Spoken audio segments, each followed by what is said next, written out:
what does a great relationship between a guest and a restaurant look like? I mean, it can look like a lot of different things. You know, I've had regulars that show up to all my events. I know them by first name. I see their order pop up online. I know exactly what they're getting most of the time, and I look forward to seeing their face.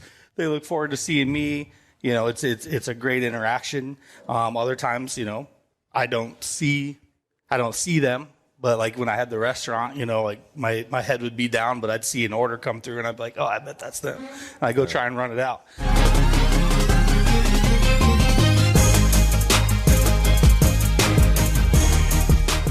Hey there, Omaha. Welcome into another episode of Restaurant Hoppen. I'm your host, Dan Hoppen, and I think that sometimes there can be some disconnects in expectation between a restaurant and its diners. Sometimes the guests don't quite understand how the kitchen operates and exactly what goes, what goes into putting that food in front of a diner. And I think that there are times where restaurants or chefs don't exactly know what the diner's experience is like either. So I've got a panel of three gentlemen here tonight, and I would just love for us to be able to break down some of those walls and just create a better dining experience for everyone involved, for all parties. So to talk about that tonight, we've got Ben Mades, Tyler Thiessen, and John Stastny. Guys, welcome to the podcast. Yeah, Thanks for having us. Appreciate it.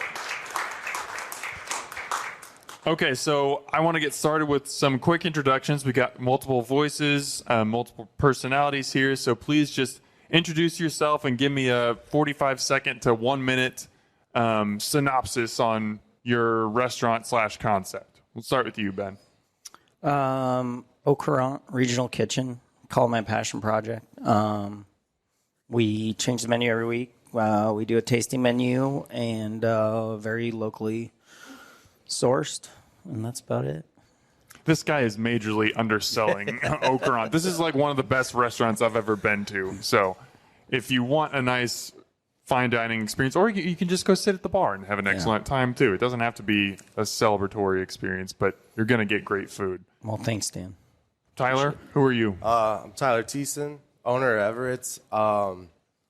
Everett's is just kind of like an urban barbecue, fast casual style, small restaurant where we really focus on doing everything from scratch, fresh ingredients, fresh product, and just real stick to your ribs type food. Best wings in town over there, for sure. You get no argument from me. Nope. John?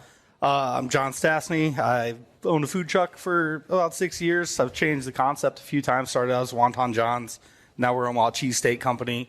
We also run the Sorcerer's Cone, which is a Harry Potter themed ice cream concept.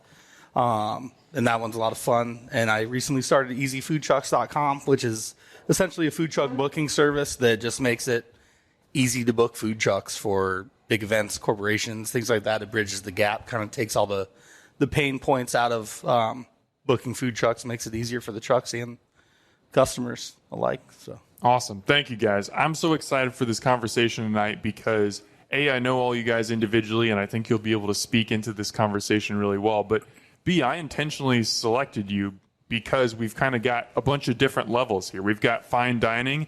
We've got kind of elevated bar food. We've got food truck. Like, we've got experiences all over the board here, and I'm excited to get varied perspectives on it.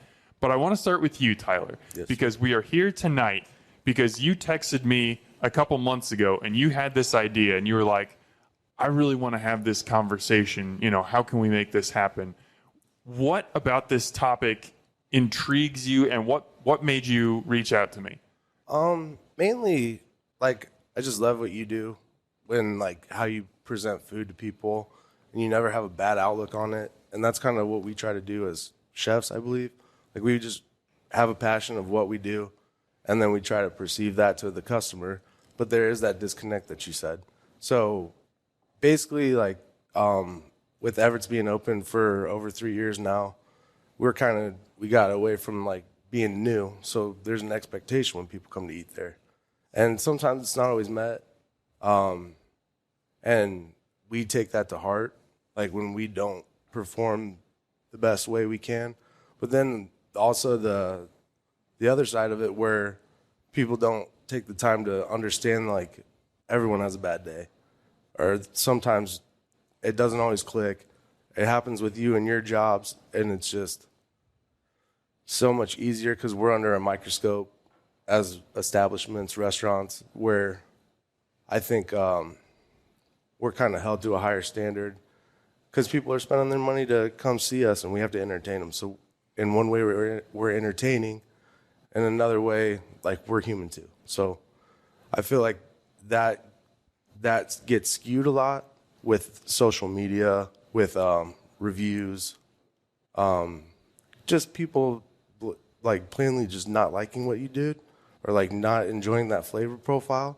That's okay, but it's the disconnect, and then like where there's sometimes like just an over critique of anything that we all do, and it sometimes just like it sticks to you, you know, like it really can be irritating. And I think opening the book on it and like getting the forum out there where we can all understand like how it can be I don't know, like be changed, or like find a different way to look at your dining experience, not going in with such high expectations, because high expectations are preconceived resentment. So Okay.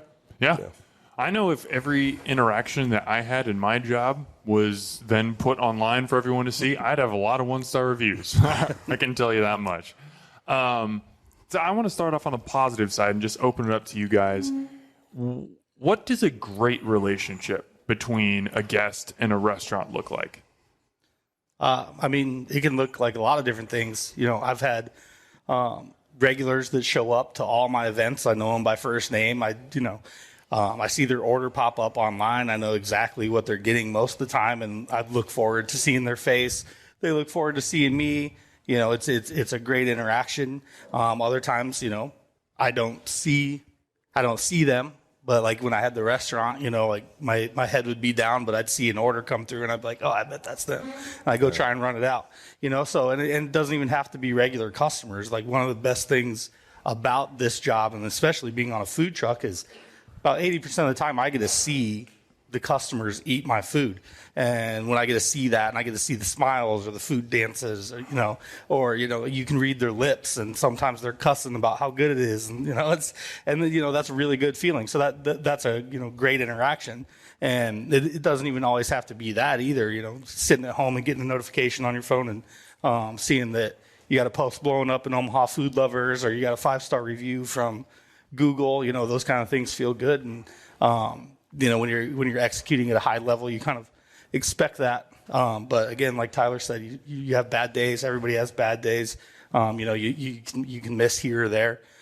So those expectations aren't always going to be met, and you hope that it's not going to ruin somebody's day, or ruin somebody's experience of your place. And if that does happen, we always just appreciate the chance to make it right first and foremost. So if that does happen and you have a bad experience, just reaching out to the chef or the manager, the owner, whoever, Facebook, email, phone call, in person. However, if you give us the opportunity to make it right, most chefs, most owners, most managers are going to go above and beyond to make sure that, we kind of redeem ourselves there and don't leave a bad taste in your mouth. No pun intended. But, every time. But so that goes a long way, and I consider that a good interaction as well. Because even if I do, or my staff would mess something up and cook something wrong or forget something in order, but we find out about it, you let us know about it, we can go above and beyond to make you happy and get you to come back and try it again. And that could be a good interchange or a good experience as well, versus just a negative experience. Whereas if we don't have that chance and we get the 1-star review, or the people bashing on Food Lovers or Uncensored Group, whatever it is, that's the real bummer, is when you don't get the chance to make it right before, kind of getting dragged on it. 100%. So. What do you think, Ben? Great relationship between restaurant and guests. To totally down with regulars. You know, that to me is the biggest compliment when somebody goes out of their way to drive down to Benson and walk through our front door. You know, that is to me always, I don't care if it's at 5, I don't care if it's at 5 minutes before we close. You know, seeing regulars is one of the coolest things, you know, and just kind of, yeah, building that relationship with those guests and people that truly enjoy what you do. You know, I always say I'm very lucky and selfish because I get to cook what I want to cook and have people that support it. So, you know, that in a way is kind of a huge compliment, and I'm very, you know, blessed to be able to kind of do that, and have been doing that for a long time now. So yeah, just anybody that's walking through the door, I think is one of the coolest things. First time customers, people, you know, trying it. I think it's great. You guys have touched on this a little bit already, but what are some of the most impactful disconnects or misunderstandings that you think exist maybe between just the common guest and the restaurateur? I think one thing, or like just one point that can be made is like, if there's something you're curious about on the menu, or there's a change that you personally want to make to something that you want to eat there, go ahead and you just have to like openly communicate that with your server. Like the not like being shut off to like asking for something to be done a little differently, or like if you want your burger cooked well done, order it that way. If you want your burger medium, order it that way. We'll cook it how you want it most of the time. Like if we're capable of doing it, we will. If you want your wings extra crispy, order it that way. We'll do it. Extra char, lighter char, like.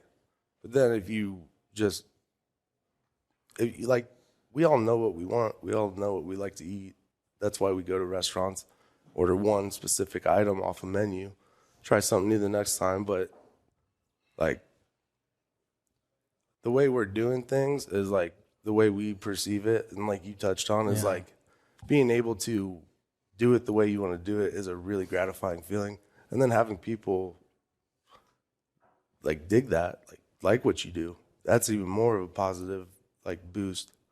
But if we don't know how you want it cooked, and you don't relay that message, and then you turn around and like don't mention anything to the staff, don't come and talk to me as the chef, and then we hear about it from a different party, it's really frustrating, because most of us, I think, would make it right, or like do whatever you need us to do. Like, think about your allergy, think about your gluten intolerance, think about if you don't eat meat, like we'll cater to that. That's what we're here to do. Yeah, I guess I would just say, you know, that the biggest disconnect I would think is, especially when you're talking about small businesses in Omaha, small restaurants, bootstrapping, we're putting our hearts into it all the time. And it really, truly is our passion. And we care more than most people realize, probably. And when we do get a bad review or something, like Tyler said, it does, you know, it actually like hurts. We take it personally. I guess just that, you know, we're people too. I understand there's, you know, a lot of passion around food, which is great for us, and it's what makes what we do so much fun. You know, but it also creates kind of a level of criticism that not a lot of other professions have to deal with. Essentially, you know, like really, like, you think about it, like there's not a lot of people that get like publicly criticized as much, other than like athletes, celebrities, politicians, that kind of thing. Like when what we're doing every day at work, you know, is and it's good and bad. I'm not saying like don't post things or anything like that. We love that. You know, I see even the negative reviews as an opportunity, but we do, you know, essentially there's a person behind that plate that came out. And most of the people I know in this industry are putting their heart and soul into what they're doing every single day. So that's where I feel like there can be a disconnect. Is, you know, people are so excited to try out the new spot, they forget that it's just, you know, another human being back there trying to do the best they can. So yeah, I think that's all really good stuff. You know, I think there's a lot of good stuff here. You know, hospitality 101. You know, we're here to take care of people, and that's huge. That's always going to be our number one goal. And, you know, I think the communication piece of it is just, I mean, if you're not going to say anything to somebody, how's anyone ever going to know, or how's anyone ever going to have a chance to fix that? You know, if you're the tasting menu and you hate pork, then let us know. We'll give you another course, or if you need more food or whatever. And I mean, I agree. You know, it takes a lot of moving parts. It's a lot of things that need to happen to just have a service and just be set up to feed people. And, you know, I think there's a lot of stuff behind the scenes that people don't realize. And you know, everyone has a bad day. If someone's sick, who knows? Maybe the thermocouple's out in the oven and you're only working out of one oven. You know, there's just a ton of stuff. You know, maybe you got shorted on whatever, or maybe the farmer got a hard frost and all your daikon radish is unusable now. So, you know, there's just a lot of stuff that, you know, I think people don't understand, which I don't expect them to, but that's just, I guess for us, it's just another day at the office. Right. It's a lot of like moving factors. Like there's constantly things that you have to, like, challenges to overcome, but in a good and bad way. And then when you do overcome those challenges, you feel gratified. Like I feel gratified every day at work. And I usually, like, I prefer to be at work rather than like have my day off. I enjoy my days off, but I like what we're doing is really, I think from you guys too, is super gratifying. Absolutely. Yeah. So obviously we can't go through every scenario that pops up, but like I think that you just brought up something really interesting, and you're like, we can't expect everyone to understand what goes on at work, but that's kind of what I want to have happen in this podcast. Is I want to pull back that curtain a little bit, and something that I think I've come to understand more and more the more that I talk to chefs and restaurateurs is just this job is constant troubleshooting. Because it doesn't matter if you have 2 line cooks that call in sick or just don't call in and just don't show up. It doesn't matter if a fridge went out last night. It doesn't matter if one of your fryers isn't working. Everybody's still expecting that same experience regardless of what conditions you have. You don't get you don't get to say, we lost electricity for a couple hours. Sorry, you're not going to get wings tonight. People won't accept that and they will be mad. So like, I just want to like pull back the curtain and kind of talk about just how much of this job is troubleshooting and constantly having to find innovative solutions to things that just pop up and have to be fixed on the fly.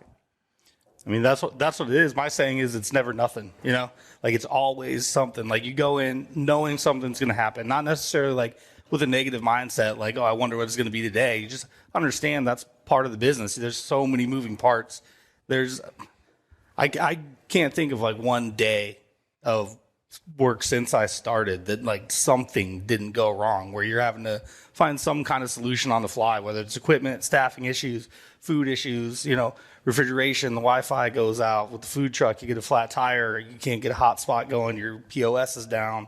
Like it's just always something. So you always have to figure out, even if you don't have a backup plan, 80% of the time you don't have a backup plan, especially most of us, you know, we weren't trained into this. We didn't go, to restaurant school. Like a culinary school isn't even restaurant school. I didn't go to culinary school, but even when you go there, you get a little idea of what it's like to run a restaurant. But until you actually do it, you have no clue how to fix things. And still, after 6 years, I run into things where that's never gone wrong before. Now I got to find a new solution for it. There's no blueprint. So it's always just thinking on the fly. And that's kind of the fun part about it, though, too. Like I'm a problem solver. I love problem solving. So that's one of my favorite parts is like, you know, it's frustrating. I'm not going to be like, oh, every time something goes wrong, I'm like excited about it. But, you know, when you figure it out, when you fix it, when you get through the problem and you get through your day, and you're like, yeah, like you were saying, it's gratifying. You're like, I did that, you know, that came up, that sucked, but, you know, we made it happen. And, you know, some things aren't always going to go perfect. So it's impossible to have 100% perfect service. It just doesn't happen. Even like I've served like small dinners where like something always goes wrong. There's just, you know, it's just part of the gig though, but that's, you know, not complaining about it by any means because that's what we signed up for. It's part of what we do, but yeah. Yeah. And like with Everett's being as young as it is, but now we're in our fourth year, but like the way I handled it was just like you get your butt kicked and then you don't necessarily do a great job with that service, but then you troubleshoot that. You figure out a way to benefit your servers, organize your food differently, organize your kitchen differently, find ways to where you can work around the people. Because, like, we got a tiny kitchen. We got 4 grown men working back there and, like, running into each other, and it's, like, controlled chaos. So, like, that controlled chaos, like, becomes a dance, and then you have to, like, figure out and troubleshoot the next time you get your butt kicked, and then the next time you get your butt kicked, and then you would evolve with that. And that's what we try to do every day. I'm sure that's what it's like for you guys. You know what I mean? Like, Yeah, I always say I'm not surprised when things go wrong. I'm surprised when things go right. That's always my line. I'm like, oh, we had a smooth service tonight. What? How did that happen? But you know what I mean? That's kind of, I love that approach, Tyler, because that's kind of our slogan.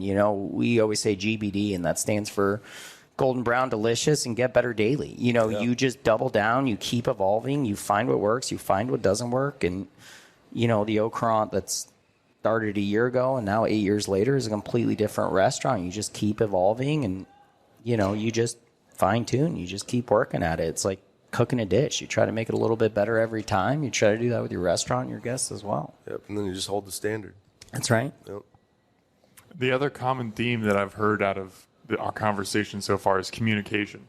And it's communication between diner and restaurant at all stages. It's at the beginning, it's asking, hey, can I make adjustments to this dish? And there are some restaurants that will hold firm and say no. But I think by and large, most restaurants, especially as we have more and more allergies and things like that pop up, most restaurants will be as accommodating as possible. And then just having that communication throughout the meal, even just telling the server, hey, thank you, everything tasted great. Or at the end of the meal, saying, hey, I didn't love this. My burger wasn't cooked like I thought it was going to be. Or that last course was just really salty.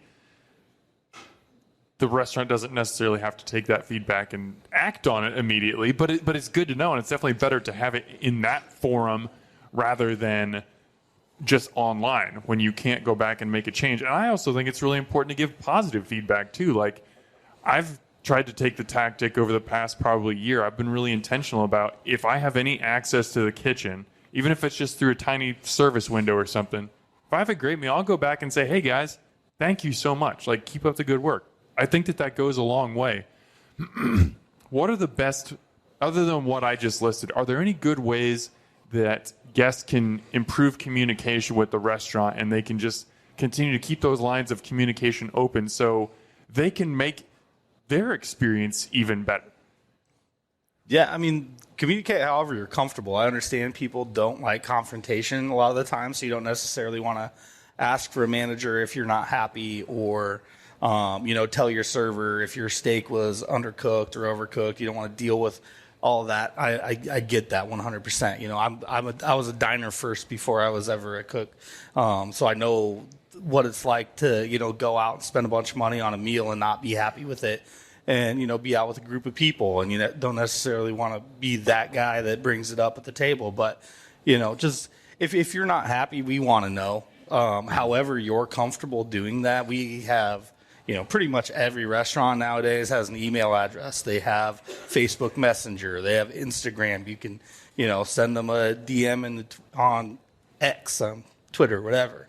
There's so many different ways you can go about it. However you're comfortable, we would love your feedback, good and bad. Good feedback always feels good. But honestly, if somebody takes the time to reach out to me and say, hey, I was there earlier, I was there yesterday, wasn't happy with this, or this happened, or it took a long time, or you forgot this. Like, I see that as an opportunity, and some of my regulars have been generated from those conversations. Their first experience wasn't necessarily the greatest, but the next time they were in, I made sure that everything was perfect. And a lot of the times I'd give them a refund for a meal and pay for their next meal. So most chefs, most owners are going to go above and beyond. We just appreciate any kind of communication, because we can't get better unless we know what's going wrong. And a lot of the times, a lot of my bad reviews have come when I'm trying to train new people. And it's a very nerve-wracking thing as an owner to hand over the reins to new employees and things like that. But, to have any sort of life outside of the restaurant, you have to do it at some point. and mistakes are going to happen, and we need to know those things to be able to make it right.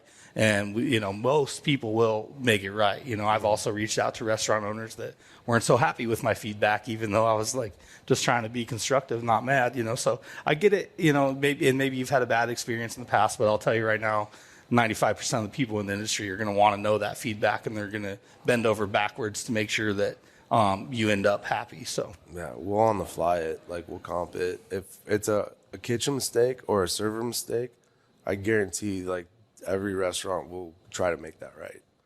But if it's something with the disconnect of like you ordered it a certain way and then you just didn't like the food or you didn't like the taste of it, nothing was cooked improperly, nothing was done wrong, like we'll still make it right. I'll give you a discount. I'll do whatever I got to do.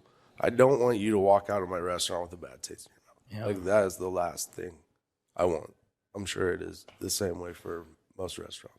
Yeah. I mean, and it's just, we don't spend hours and hours and hours a day, like trying to give someone a bad day. It's just, I mean, there's so many people and, I have an amazing team, but, if Johnny broke up with his girlfriend the night before and felt like overcooking the pasta because he was having a bad day, that's going to happen, Yeah. And, I mean, I think people just need to understand that people are so quick to, it is going to happen. I mean, you can train and train and train, taste, do this, do that. People are going to make mistakes, and that's just part of it. But yeah, I mean, we're in the hospitality business. We have a rule, and I want everyone that comes to Au Courant to leave happy. But you're right. If no one communicates that, then you can't really. Once they've walked out of the door, you've kind of lost your shot, if you will. But yeah, I mean, it's hospitality 101. Yeah. Take care of your guests.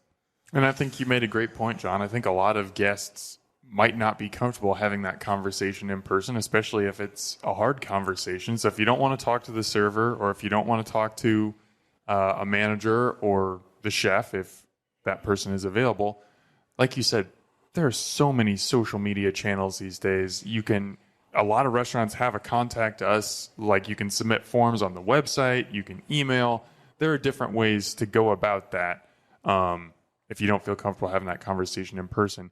But I kind of want to talk about the realities of the other side of it. And that is, what effect does it have on a restaurant when you get a bad review on Google, Yelp, Facebook, whatever it might be? Like, because I think a lot of people will go online, and if they're frustrated, they'll fire off something real quick and, get it off their chest. And maybe it makes them feel a little bit better. But they don't understand the impact that has on you guys. Can you let us in on what that feels like and what that does for your establishment? I mean, for a long time, I took it very personally. I still do, but not as much, because I also understand the vast majority of our reviews are 5-star reviews. So once you're 5 years in, a 1-star review doesn't necessarily hurt like it did in year 1 or 2. When you have 15 reviews, if you get a 1-star review, that's going to affect you a lot worse, because it's an average, right? And like we were talking on the way here, nobody leaves 3-star reviews. No, if somebody's going to take the time out of their day to leave a review, it's either because they're really, really happy or really, really mad. Like, so it's going to be 1 or 5 stars. And, luckily, if you're doing things right, you're going to end up with a lot more 5 stars than 1 star. So as a restaurant, I've kind of adopted the philosophy that, every negative review is an opportunity. It doesn't really do me any good to dwell on it. You usually can reach out to that person in one way or another. I guess I'm getting off track with the actual question, which is, it just really depends on where the business is at. I know Ben's doing a lot of stuff with Flagship now, and I can't imagine how many 1-star reviews come across, the table for somebody who has that many restaurants across that many cities, that kind of stuff, so it's going to affect each and every business differently. But there are a lot of, small businesses, bootstrap owners, when, especially when you're new, you're going to be making more mistakes. So you're more likely to get a bad review early on. And that can really negatively affect people, because especially, these people are traveling, they're going to look up a place definitely before they go. But even if they're not, most people are going to look up a place and see the reviews first. So, it could really deter people from going to a restaurant. So, that's why we encourage people to reach out first, because then if the owner doesn't, take care of you and make it right, or you still feel the need to leave a 1-star review, go ahead. Like that's fully, your choice. You're right. And, there are some restaurants out there that operate poorly that, that will reflect. And, those are the types of people that are going to get a lot of 1-star reviews. So I just kind of adopted the philosophy that I know what we're doing is at a level where our 5-star reviews are going to exceed the 1-star reviews. So I don't really pay attention to them as much anymore. But the first year or two, really I'd lose sleep over them for really lose sleep. Like I wouldn't be able to sleep if I got a 1-star review, because I'd be trying to figure out what did I go wrong? What could I do? That sort of thing. And, that's a permanent scar on a business unless you go in and delete it. But especially early on, it really can negatively affect businesses and make it tough. Yeah. Well, I agree 100%. Like I take every poor review, bad review, extremely to heart. And the 5-star reviews are cool, and those are what you should actually gather your enjoyment from. But the bad ones are the ones that really make you kind of question what you're doing sometimes. And it's it doesn't happen often. It's few far between, because we do have a standard that we try to live up to, but we're not always going to be spot on every time. It's just not possible. It's not possible. It's just not. Yeah. And I think on a different note, we've gotten a bad review, and then or a bad post on Omaha Food Lovers or something. But then it's really gratifying to see all your customer base and all your regulars go to bat for you. Come to your defense. That is also very cool to be able to witness and see. So, like you said, I'm a competitive person, but I've always said I hate losing more than I like winning. Losing hurts worse. Like Mahomes said last night after the Super Bowl. He's had 3 rings, and the losses hurt way worse than the wins feel, and that's how that goes with reviews. The 1-star reviews affect me way more than a 5-star review, which I appreciate the 5-star review. Please always leave 5-star reviews. I'm not saying don't leave the 5-star reviews, but that feeling kind of fades more. The 1-star reviews kind of stick with you, and I could probably recite all of my 1-star reviews. I know what they say. I take them personally. So Yeah, I mean, this is on a totally smaller scale, but even with Restaurant Hoppen, I can get 99 people who will give me really positive responses and say, thank you for what you're doing in the community, or hey, this was a good review, or hey, I went and ate at this restaurant and loved it. Thank you for recommending it. And then that one person will be like, you suck. You're never negative. All you ever do is say is positive things. And that's the one that sticks with me. The psychology of the human mind is just wild. I don't understand it. I suppose it can drive us to improve and be better, but also I wish that those positive ones would force their way to the front of my brain a little bit more roughly. And I think this is kind of might be going off on a little bit of a tangent here. We love tangents. Go off on a tangent. I think I've heard some people say there should be no reviews for the first year of a restaurant. And me and John were talking about this earlier, and it's you spend your whole career cooking. I spent 20 years in finding kitchens across the world. I don't know how to run a business. I don't know how to run a restaurant. I don't know how to do that. If you just go in and say, well, this and this, well, yeah, of course. I'm just worried about running my kitchen and keeping the doors open. And if people are too critical, it kind of, what's the word I'm looking for? It kind of negates creativity.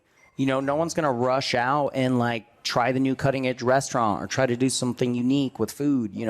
People are just going to stop trying new things because it's too hard and too challenging. That would be a very sad food world to live in, because, if you don't have creativity and you have people trying new things because it's too hard, because everyone's just right off the bat, well, my food timing was off. Well, this was wrong and this was that, and it's a slippery slope, because, everybody wants to try the new restaurant, but nobody wants to give the new restaurant grace. There's the first year at Au Courant. I'm surprised we're still open sometimes, I was like, do I need to put a burger on the menu? What am I doing wrong? But, somehow, keep knocking on wood, we were able to make it as long as we have. But that's because people were positive and supportive, and I'm very grateful for it now. But in a way, I think it's a slippery slope. We want more restaurants. We want more creativity. We want to see more cool stuff happening in the city. So, give those guys a break their first year. Let them learn how to run their restaurant. Some people are scraping together their life savings to just try and share something with everyone. Give them a break. Encourage them. Go back. Yeah, had a bad experience. Try it again, Yeah, always give a second chance. Like, that's a big deal, I think. Mm-hmm. And tying that back into the disconnect question that you asked earlier, I'd say, honestly, that's the biggest disconnect, is like realizing that we're in training. We have no idea what we're doing when we start. Like, we have a concept, we have an idea, we build a menu, and then you start and you're like, oh, okay, yeah, that doesn't work. And then so you have to continue to just keep changing and evolving and making it better. And yeah, for the first year, years even maybe like not enough time, because the first 2 or 3 years I was constantly just tweaking, changing, trying to make it better, trying to make service better. The majority of small business guys that start a restaurant, like you said, are putting everything they have into it, not just like emotionally, physically, mentally, like financially as well. And so we got a lot online, so it's very stressful too. And it's really, really a lot to juggle, because you can't afford to pay an accountant from day one. So you're also doing the books. I don't know anything about that, but you got to figure that out. And, you're doing your scheduling and maintenance and just getting permits and all the stuff that goes into it. There's so much behind the scenes just to get you a plate of food, which if it, over time gets easier and easier. Well, not easy, simple, not easy. So yeah, we're in training. Remember your first week on the job, your first month on the job. Anywhere you go, it's going to be tough. But nobody's even shown us how to do it. We're figuring it out as we go usually. So yes, the giving grace early on, I'd say that's probably the biggest disconnect, even bigger than anything we'd mentioned earlier. That would be number one. On the point of communication, I want to make a comparison here that you guys can feel totally free to push back on. But actually, my wife and I, we were just talking about this last night. Do we have any fans here of the show Top Chef? Any Top Chef fans? Okay, a decent number. So for those who don't know, cooking competition show, these chefs from all around the country, some of the best, compete in these challenges each week. And then the ones who finished in the top of the challenge go in front of the judges, and they get praised, and they get told what they did well, and a winner's selected. And then the chefs who finished on the bottom for that challenge also go in front of the judges critique them, and then one person gets eliminated every week. And between those judging times, all the other chefs are just in the stew room. So if you don't finish on the top or on the bottom, and you're just in the middle, you get no feedback on your dish. You have no idea why you weren't on the top, but you also know that you scraped by enough to not get eliminated. And so I've listened to podcasts with some of these chefs, and they'll be in the middle for 4 or 5 weeks, and they'll be like putting their all into conceptualizing these dishes and cooking them and everything, and they get no feedback for like weeks on end. And they just have no idea. They're like, oh, I'm doing good enough, I guess, but I'm not really succeeding. So I think that kind of plays into restaurants as well. Like, yes, give feedback that says, hey, if you're down here with an experience, there are things that can be improved upon. Because restaurants want to know. If every customer thinks that the wings are over fried, or this dish is way too salty, or it has too much sauce on it, if you hear that time and time again, that's a change that you can make, and that's a good thing. But I also think it's great if a restaurant hears, hey, this is something that you're excelling at. If they hear that over and over again, it's like, okay, that's a dish that we really like. That's an element of our service that we really like. How can we take that and move it into, implement some changes into other dishes or other elements of service and make those better too? Does that comparison make any sense to you guys? Yeah, 100%. Like the feedback's the most important thing. Like I said, good and bad. We want to know when it's good. We want to know when you love it, but even more so, we want to know when you don't. Because if you didn't like it, odds are somebody else didn't like it. And if 5 people didn't like it and nobody told us, and we have no idea that nobody liked it, then it's going to stay on the menu, and people are going to continue not to like it until we find out. So we can't change anything unless we know, so the feedback is important. And, everybody's got different palate, different tastes and things like that. But overall, if there's multiple people that don't like something about a dish, odds are you probably need to change that. Or if the service, it's not just the food either. It's like, we just need to know. And we'll be more than happy to change it, because that's what we want, is happy customers. That's how we're going to stay in business. That's how we're going to continue to enjoy what we do. Nobody's going to, A, you're not going to stay in business, and B, you're not going to enjoy what you're doing if nobody's happy with the product that you're putting out. And if you are happy, we want to know that too, because that also, puts a smile on our face and makes it worth it. So, yeah. I actually like what you said earlier, when you try to find a window into the kitchen, or like our kitchen's fairly open. Like you can kind of pop in there and pop out. I love that. I know there's a lot of chefs and cooks that don't want anyone in their space, which I get that too. Like there's times when we're super busy, I don't want that to happen. But like if it's just after lunch rush and you pop in, like great burger, great wings, like that propels me forward to want to continue to do it and like do it better every time. Find ways to do it better. Find ways to cook the food better. Or like when we went from running through 6 cases of wings a week in the first 6 months to now we're doing like 40 cases a week. So it's like you have to understand like that transition, figuring out how to do that on a massive scale, like in scaling everything up. So like getting that feedback makes me wake up and ready to go put my shoes on and do the dang thing. So, and I think, no feedback is, kind of challenging as well, because you don't know where you stand, and that's tough. But, I'm going to flip the coin here, and, sometimes you have to filter through the feedback too, because like you said, not everyone's Dan Hoppen. Not everyone loves everything I cook. I feel like the best chef ever when Dan Hoppen's in there. He loves everything. I'm like, thank God I did it. But food is so personal and so subjective that sometimes as business owners, we have to filter through it, and it's kind of the other side of the coin, but also it's like, well, maybe you don't like this, or, just because everyone doesn't like super crispy wings doesn't mean that you're cooking bad wings, or, or whatever the thing is, or just because the pasta's al dente, doesn't mean that, it's bad or not cooked properly. So there's a lot of other stuff too that you kind of have to filter through, because, you guys mentioned it, you're kind of questioning what you're doing. Am I doing the right thing? Is the tasting menu too forward for Omaha? Are we doing the right thing? Is this an experience that people enjoy? So, it is kind of difficult too, because you have to filter through it, because sometimes, somebody just might not like something, and that it had nothing to do. It was seasoned perfectly. It was done in a timely manner. The server served it with a smile, and they just might not like it. And that's kind of a tough one to swallow too, because it's just like, well, sorry. Then they got it online. They're like, well, this was terrible. And you're like, well, sorry. Yeah. Sorry. Yeah, there's definitely those too. And you just kind of, do giggle like that and move on. Yeah. Another major disconnect I think there is food cost. I mean, I see it all the time online, where it's just like, oh, no way, I'll never pay $22 for a cheeseburger, or why should I pay $30 for a pizza from this place when I can go get a $10 hot and ready from Little Caesars or whatever it costs now? And it just like, it boggles my mind.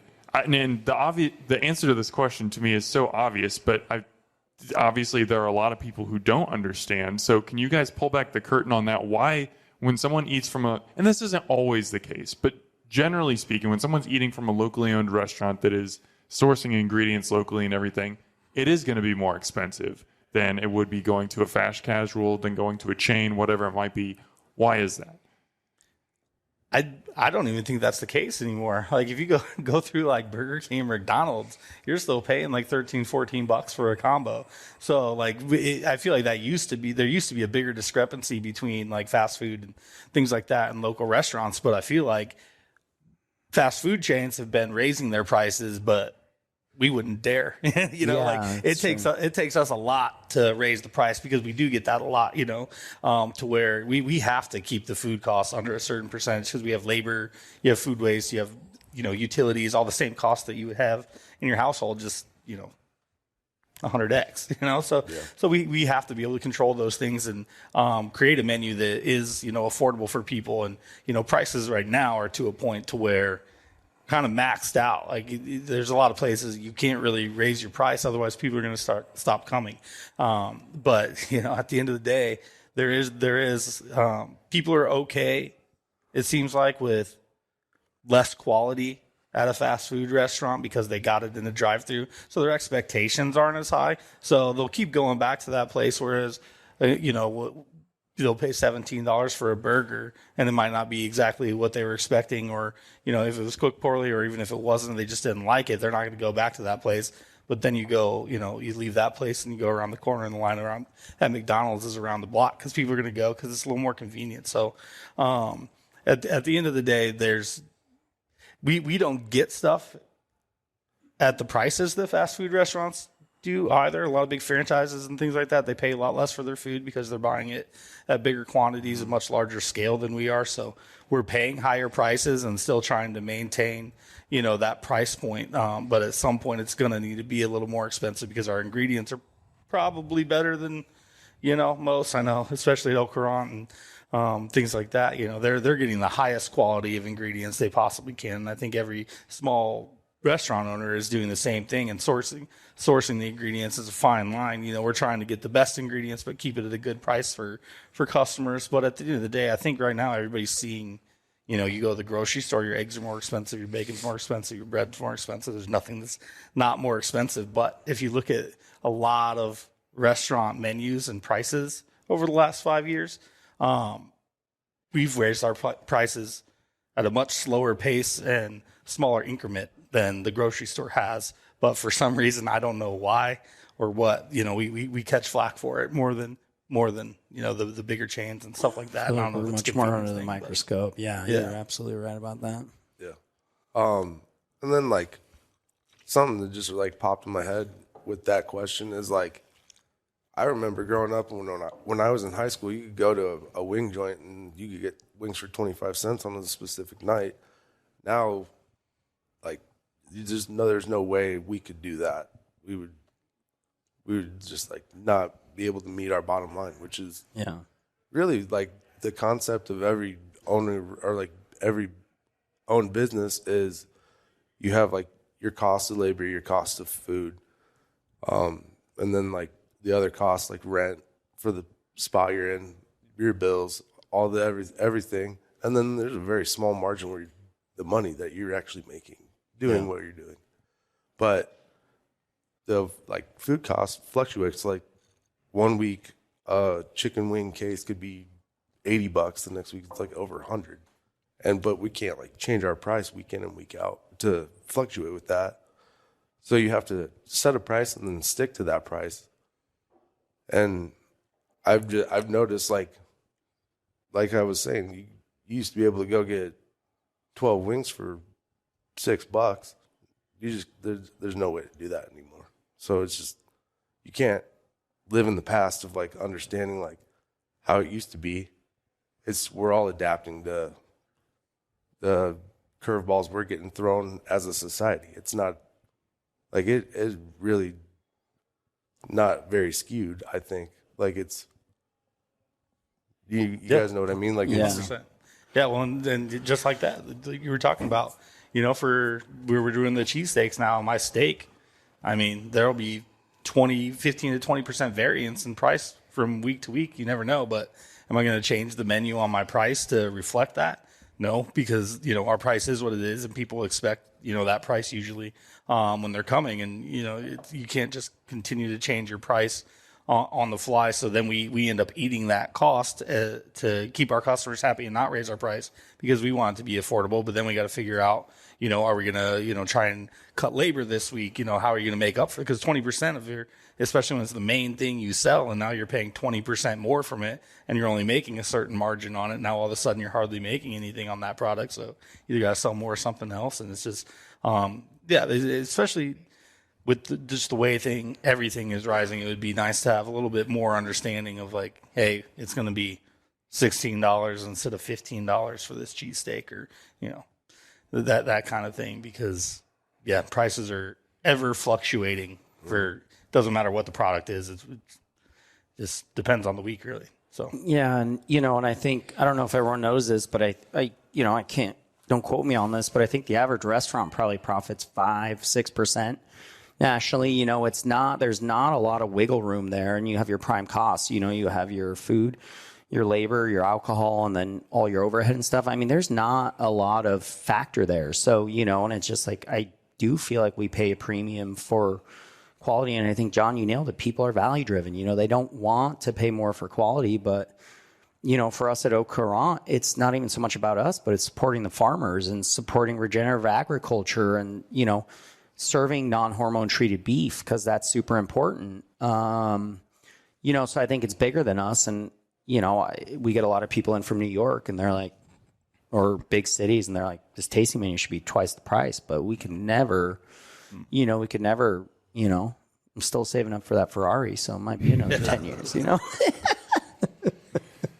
Speaking on the quality of ingredients, something that I've become very aware of, I would say in the last 6 to 8 months, is just the amount of junk that is in our food in general. I mean, if you go to, most restaurants won't disclose all this information because they don't want you to know. But if you saw the ingredient list, or if you go to the grocery store and look on the back of any package, there will be so many ingredients that you can't pronounce, or they're 18 syllables long. And when you think about it, you're just like, what is this? And I feel like we're seeing so many more allergies and food-related diseases these days. And I think it's because, a lot of it is because the things that we're putting in our body are just, they're not things that God put on this earth. They're like man-made, and they're generated, and they might taste good. They might be cheaper. They might be easier to mass produce, but they're not good for us. And I think something that I love about local restaurants, and this isn't true of all local restaurants, but I think local restaurants are more mindful about that and saying, we want to buy from the local farms. We want to source the best chicken. Obviously, it has to make sense, from a price point as well, but we want to source the best chicken that we can get, not chickens that are raised, in a bad environment, or that are pumped full of antibiotics, or something that not only is bad for them, but could be bad for the person who's eating it down the road. How much have you guys thought about that, or how much do you factor that into your menus when you're sourcing ingredients? Yeah, I mean, it's tough. I do that when I grocery shop, and it's insane how much you can't, like, that just is terrible for you, that even might even have a healthy label on it.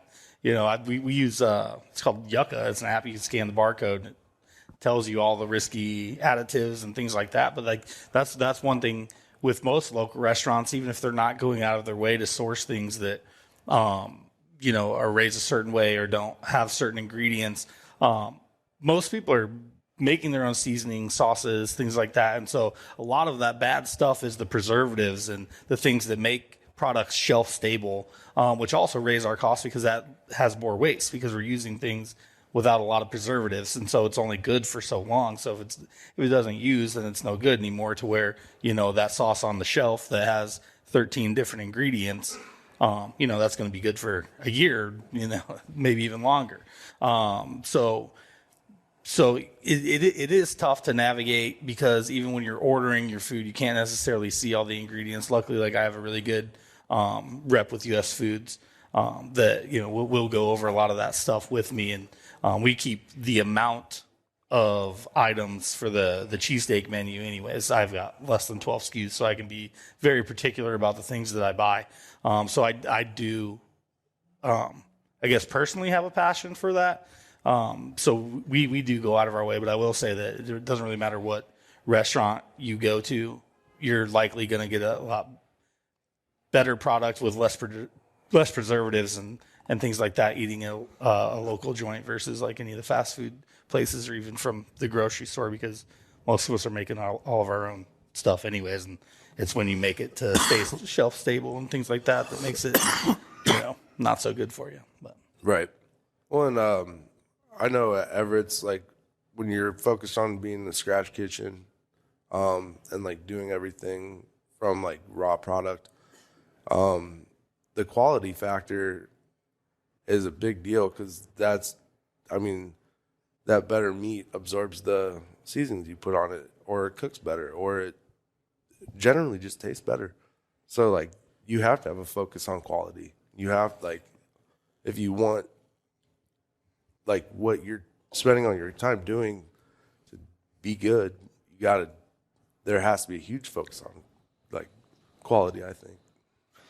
Yeah, I mean, product is everything. And, and I think this is the beautiful thing. And I think this conversation kind of reiterates that 100%. You're just, obviously, we always are going to buy the best product. That's our job as chefs, to find the absolute best product that we can find. But, another thing with local restaurants, you're not going to find anyone that cares more.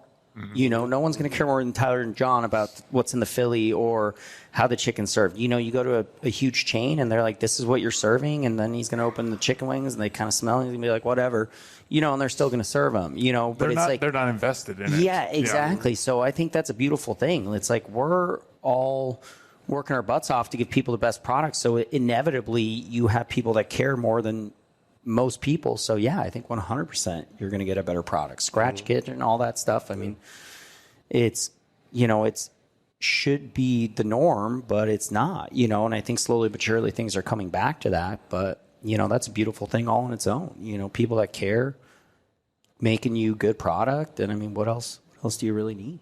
Yeah. I think this has been a really, really constructive conversation, and I'm so grateful to you guys for bringing the real talk. We could stretch this out and have this go 3 or 4 hours very easily.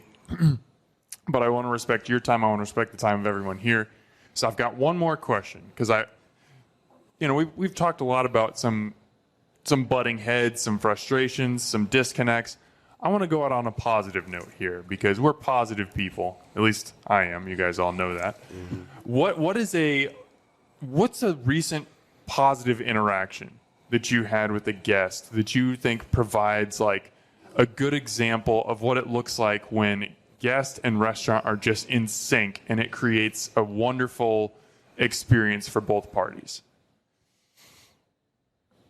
I haven't sold any food since October, so I shut my truck down for the winter. So I mean, but I get, okay. Then you don't have to worry about the word recent. Just give me an example over time. I mean, off the top of my head, I don't know. Like I kind of talked about it earlier with the regulars and things like that. But I mean, this is the time of year when I start getting the emails from all of our old customers. Not old customers. I've got people that have been booking our food truck now for the past 6 years that reach out to me every February, every March to book it. And that in and of itself, like even if I don't get any feedback, if you're coming back to me, that's feedback enough. And so I look forward to getting those emails every year. So like right now, that's kind of what's happening in my world with the food truck is I'm getting all of our repeat customers, and it's just kind of a feel good thing. But yeah, as far as like specific interaction, I'm sorry, I just don't have my memory's doesn't work that way. One interaction I had, I think it was about a week and a half ago. This older lady came in, she ate by herself, and we're not really well known for our burgers, but we have good burgers. We got pulled pork, pulled chicken sandwiches. We're not just a wing joint.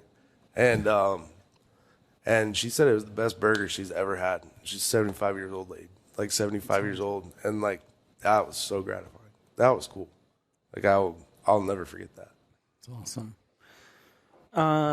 We had a guest very early on, Cassandra, probably one of our first kind of regulars and just really kind of a fan, would always kind of compare us to Michelin star restaurants and always really appreciative. And she moved. And then I can remember she had her last meal, and this is probably 2 years into being open.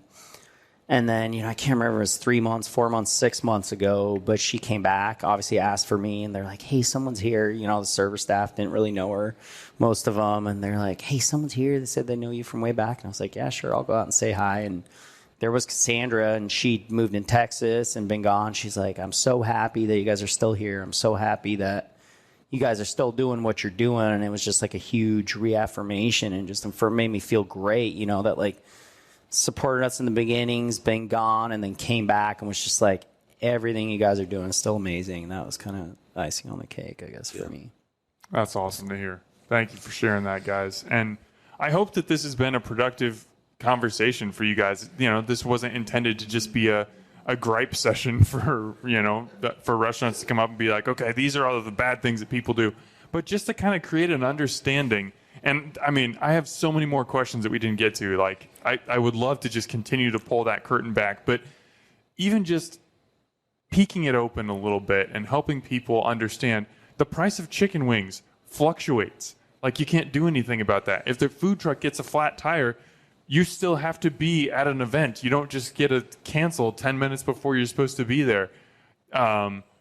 Just telling the service staff, hey, I used to come here all the time, and now I'm back, and I'm so happy to be here again. Like, those kind of things, I think, make so much more of an impact than we even understand as diners. So just being able to kind of bring some of that to the surface and the forefront. Obviously, we're not going to solve all the disconnect between guests and restaurants in one night, in one podcast, but I hope that this did a little bit for anyone who's here live, anyone who's listening or watching afterwards, just kind of create a little bit more understanding, and we can all be better as diners.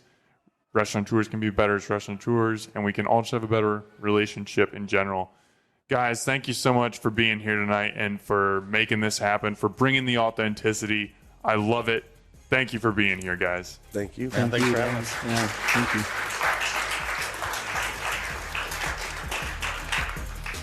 Omaha, as always, thanks for eating with us.